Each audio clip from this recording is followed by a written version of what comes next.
अभिनंदन बच्चों। आज हम दूरभाष संस्कृत सामान्यम दशम कक्षाएं के अंतर्गत आज का हमारा जो विषय है उसका पठन पाठन करेंगे, उसको पढ़ेंगे और समझेंगे। चलिए आइए। जैसे कि आप देख रहे हैं ये पाठ का विषय है, ठीक है, और ये है विदिशा। क्या पढ़ेंगे आज हम? विदिशा। ये विदिशा दिशा से है और ये एक प्रकार का पत्र है। जो हम पढ़ रहे हैं वो क्या है? पत्र है। ये जो पाठ है, पाठ का थोड़ा सा हम परिचय समझ लेते हैं। संस्कृत साहित्य में पत्र लेखन की जो परंपरा है वह प्राचीन काल से आज तक सशक्त और समृद्धवान है। पत्र को भेजने वाला और पत्र के माध्यम से ही अपने मन के अंदर स्थित हार्दिक भावों को प्रकट करता है। इसमें मुख्य विषयों को संक्षिप्त करके प्रस्तुत किया जाता है। पत्र में जो प्रमुख चीजें होती हैं उनको किया जाता है? संक्षिप्त करके प्रस्तुत किया जाता है। विषय के अनुरूप ही उपक्रम, आरंभ और उपसंहार यानी समाप्ति लिखी जाती है। प्रस्तुत इस पत्र में विदिशा की सांस्कृतिक और ऐतिहासिक विशेषता वर्णित है। क्या पढ़ने वाले हैं आज हम?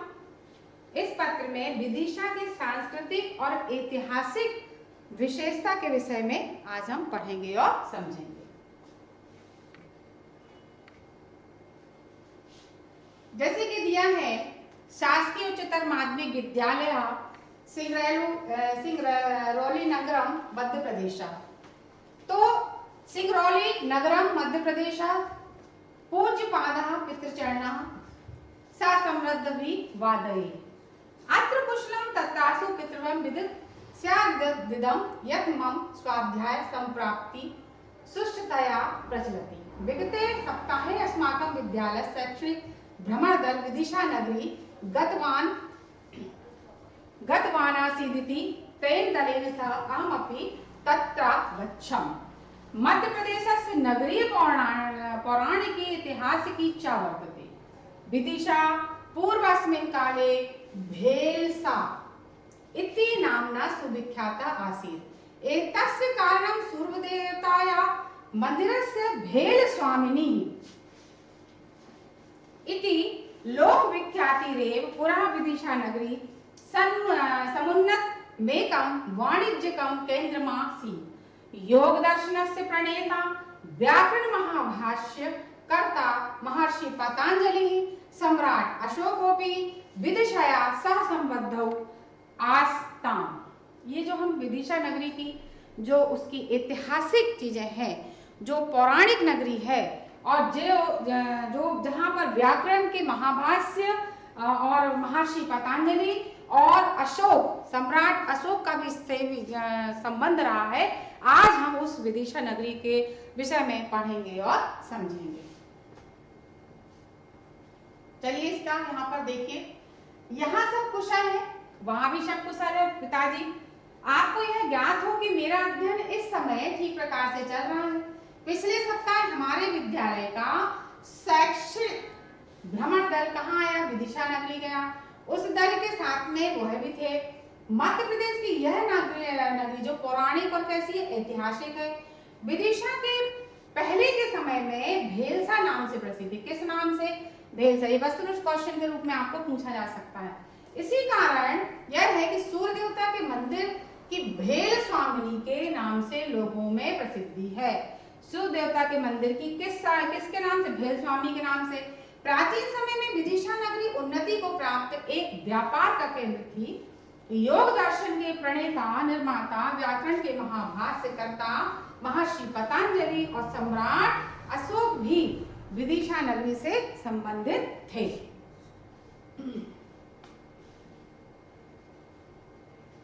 पौराणिकी कथान अनुरूपम हयवंशिया, किस वंश के? हयवंशिया राजानो अन्य राज्यं प्रकुर्वन्ति स्म। आदिकवीनां वाल्मीकानां तेन रामायणेन विज्ञायते यत् त्रेतायुगे शत्रुघ्नेन स्वकीयं पुत्रं सुबाहु नामानं अत्र्यत्यः शासकरूपेणाभिषिच्य प्रदेशमुं स्व इति कृतमासीत्। गीति काव्ये मेघदूते पूर्व मेघे नगरीम्याम् और दश दश ऋण दशस्य राजधानित्वम् अवर्ण्यत्। सर्वप्रथम वयं सर्वे पुरातत्व संग्रहालयं दृष्टुमागच्छाम। तत्र कालात्मकानां पाषाण प्रतिमानां अद्वितीयं संग्रहो विद्यते। बेसनगरम् इत्याख्यस्य स्थलोत्खनने समुपलब्धापि सामग्री वर्तते तय। अत्र यक्षस्य ग्यारसपुरस्य शालभञ्जिकाया सदाशिवस्य त्रिमुखनः शिवस्य और च प्रतिमा संहृता सन्ति। नगर्या मध्ये लोहांगी स्मारको विद्यते। अत्र संरक्षिता शृंगकाली शीर्षस्तंभस्य विशेषः कलात्मकं दृष्ट्या अपूर्व। अब वहाँ की जो मूर्तियां हैं, वहाँ की जो कलाकृतियां हैं, उसके विषय में बताया गया है। अनुवाद समझते हैं। पौराणिक कथा के अनुसार हय वंश के राजा यहाँ राज करते थे।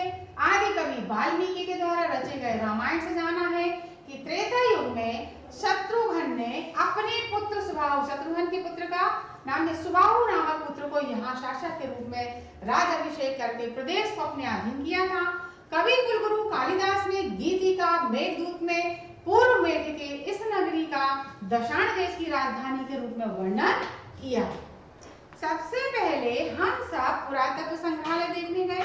वहाँ कलात्मक पत्थर की मूर्तियों का अनोखा संग्रह है। कौन सा नगर? बेसनगर नामक स्थान को खोदने पर उपलब्ध सामग्री भी यही है। यहाँ यक्ष, ग्यारसपुर के शालभञ्जिका, सदाशिव के यानी 3 मुख वाले शिव की अद्वितीय मूर्तियां संग्रहित हैं।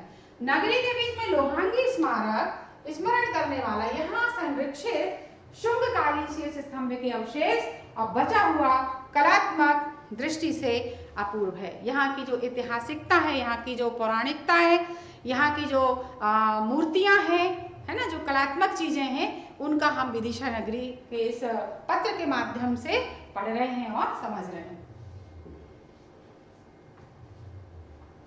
अस्या उत्तर पश्चिम दिशि दुर्गाभ्यंतरे स्थित बीजा मंडलम।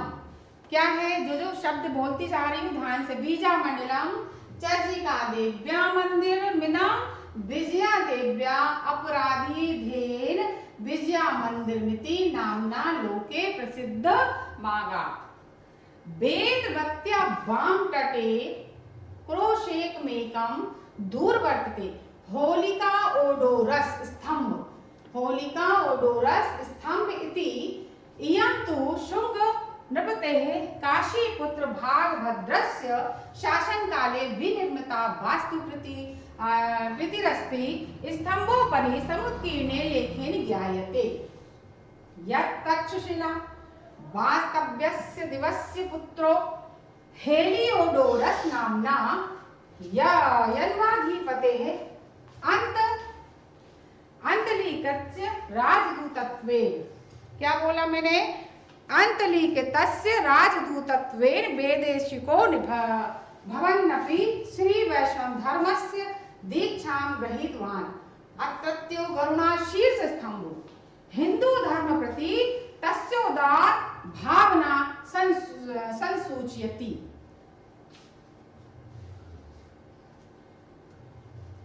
अनुवाद समझिए। देखिए, जो हम विदिशा नगरी का, जैसे मैंने कहा कि हम ऐतिहासिक और उसकी पौराणिक चीजों को पढ़ रहे हैं, कलात्मक चीजों को पढ़ रहे हैं, तो आप इसमें समझते जाइए कि इसके उत्तर पश्चिम दिशा में किले के बीच में स्थित है बीजा मंडलम। जब आता है क्वेश्चन बीजा मंडलम, और चर्चिका देवी का यह मंदिर विजय देवी के दूसरे नाम से विजया मंदिर के नाम से संसार में ख्याति को प्राप्त हो गया। और वेदवती के बाएं किनारे पर 1 कोस की दूरी पर स्थित हेलियोडोरस स्तंभ। यह शुंग राजा काशीपुत्र भागभद्र के शासनकाल में निर्मित वस्तु की रचना है। और इसके ऊपर यानी राजा अंतलिपित ने कि राजदूत के रूप में विदेशी होते हुए भी श्री वैष्णव धर्म की दीक्षा क्या की, ग्रहण की। यहाँ का गरुड़शीर्ष स्तंभ हिंदू धर्म के प्रति उसकी उदार भावना को अच्छी तरीके से सूचित करता है। वेत्रवत्य समीपे विशति संख्याः गुहा सन्ति सर्वा उदयगिरि गुहा नाम्ना प्रख्याता वर्तन्ते इमा सर्वा स्वर्ण युगस्य गुप्त कालस्य महात्म गाथा प्रगायन्ति। विदिशात् किंचित् दूरस्थे चित्तौरी यानामके ग्रामे नवम्याः दशम्याश्च शताब्द्या परमार्का लीनः ब्राह्मणा विष्णु शिवस्य यदि नाम दिए विष्णु शिवस्य गणेश अर्धनारीश्वर प्रतिमा दर्शनीया संति। यहाँ पर वेतवती के पास 20 गुफाएं यदि है ना, विश्व सती वेतवती के पास कितनी गुफाएं हैं, 20, जो सब उदयगिरी गुहा के नाम से क्या है, प्रसिद्ध है।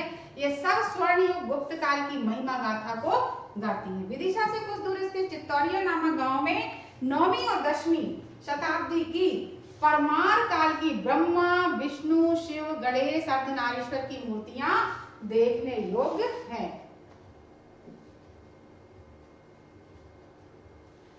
एक पदेन उत्तरम लिखत विद्यालय से शैक्षणिक भ्रमण दल कुत्र गतवान, कहा गया था, विदिशा नगरी। पूर्व अस्मिन काले विदिशा नगर किस नाम से प्रसिद्ध था, भेलसा। सुबाहु कस्य पुत्र, किसका पुत्र था, शत्रुघ्नस्य। विदिशा नगरी कस्या नद्या तटे, कहाँ स्थित है, वेत्रवत्या, ठीक है। फिर कस्य नृपस्य शासन काले हेलियोडोरस स्तंभ निर्मित आसीत, किस राजा के शासन काल में हेलियोडोरस स्तंभ बना, तो काशीपुत्र भागभद्रस्य के शासन काल में। विदिशा नगरी कस्मिन् प्रदेशे स्थिता, कहाँ पर है विदिशा नगरी, मध्य प्रदेश से स्थित। कहाँ पर है, मध्य प्रदेश। विदिशा नगरी कस्य देशस्य किसकी राजधानी है, तो विदिशा नगरी दशाण देशस्य राजधानी। विदिशा मध्य किम नाम स्मारको, विदिशा के मध्य में कौन सा नाम, तो विदिशा मध्य लोहांगी स्मारको वर्तते। फिर दुर्गाभ्यंतरे किम स्थितम अस्ति, तो दुर्गाभ्यंतरे बीजा मंडलम, क्या बोला मैंने, बीजा मंडलम स्थितम अस्ति। फिर श्री वैष्णव धर्मस्य दीक्षा कह गृहीतवान्, तो श्री वैष्णव धर्म से दीक्षा ध्यस्य पुत्रो हेलियोडोरस गृहीतवान्। प्रश्न अधोलिखित प्रश्नानां उत्तराणि लिखत। भेलसा नाम्नीयं नगरी कथं प्रसिद्ध, किस नाम से काय के लिए प्रसिद्ध है, तो भेलसा नाम्नीयं नगरी तेन कारणे प्रसिद्धा सूर्यदेवताया मंदिरस्य भेल स्वामीति लोक विख्यातिरे। फिर गुप्त कालस्य गाथां का प्रयागन्ति, कौन मतलब गाथा को कौन गाती है, तो वेत्रवत्या समीपे विशति संख्या गुहा सन्ति या सर्वा उदयगिरी गुहा नाम्ना, है ना, प्रख्याता वर्तते। इमाः सर्वाः स्वर्ण युगस्य गुप्त कालस्य महात्मनः गाथा प्रगायन्ति।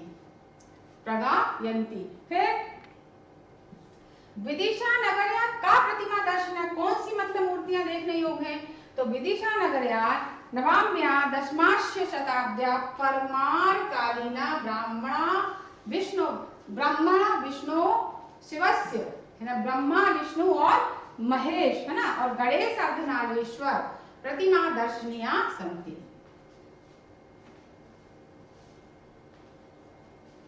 दिए गए प्रदत्तै रिक्त स्थानानि पूरयत, तो आपको ये जो शब्द दिए हैं इसमें आपको रिक्त स्थान पूर्ति करिए, इनके आंसर दिए हैं।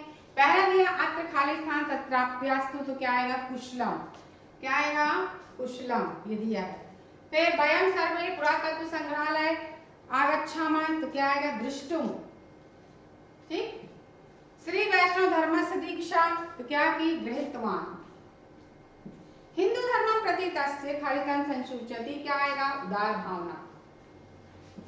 नगर्या स्थितं खालिस्थान विद्यते पुरातन कालादेव, क्या आएगा, पुरातन कालादेव। यथा योज्यम योजक, सही जोड़ी को मिलाना है। यहाँ पर भेलसा, ये इसके आंसर दिए हैं। भेलसा पहले का क्या आएगा, जिसका क्या आएगा, भेल स्वामीना। आदि कवि नाम कौन, वाल्मीकि कवि वाल्मीकि ना, तो वाल्मीकि के नाम से है ना। फिर विशति संख्या गुहा क्या आएगा, गा का, तो पहला आएगा उदयगिरी गुहा। फिर 11 पुरस है ना, तो 11 पुरस से क्या है, शालभंजी का। फिर स्वर्ण युग, जो स्वर्ण युग है वो क्या है, स्वर्ण युग में गुप्त काल है, गुप्त काल को स्वर्ण युग कहा जाता है। यहाँ पर धातु लकार पुरुष वचन ये दिया है ना सर, धातु लकार पुरुष और वचन। आसीन अस धातु लंग लकार प्रथम पुरुष और एक वचन। अवर्ण्य वर्ण धातु लंग लकार प्रथम पुरुष एक वचन। अस संति अस धातु लट लकार प्रथम पुरुष और बहुवचन। गायंती गय गाय धातु मतलब इसमें गय का आएगा, गाय का, और लट लकार प्रथमा पुरुष प्रथम पुरुष और बहुवचन। अब दिया है कि संधि विच्छेद करके संधि का नाम है, संधि का आपको विच्छेद करके उसका नाम भी लिखना है। स्थलस्य योत खंडने, तो स्थलस्य धन उत खंडने, ये विग्रह है, ये संधि है, तो क्या आएगा, गुण संधि। फिर है वर्तते अत्र, तो वर्तते धन अत्र पूर्व रूप संधि। किंचित दूरम, तो किंचित धन दूरम व्यंजन संधि। दशमयाश्च दशम्या धन च विसर्ग संधि।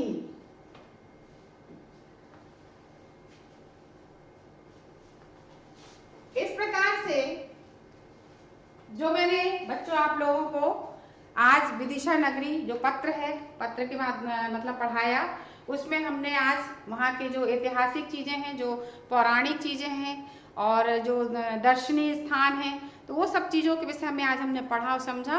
बच्चों आप लोग भी इसको बहुत अच्छे से पढ़ेंगे और समझेंगे इसको, और इसके जो प्रश्नोत्तर हैं उनको भी बहुत अच्छे से आपको क्या करना है, याद करना है।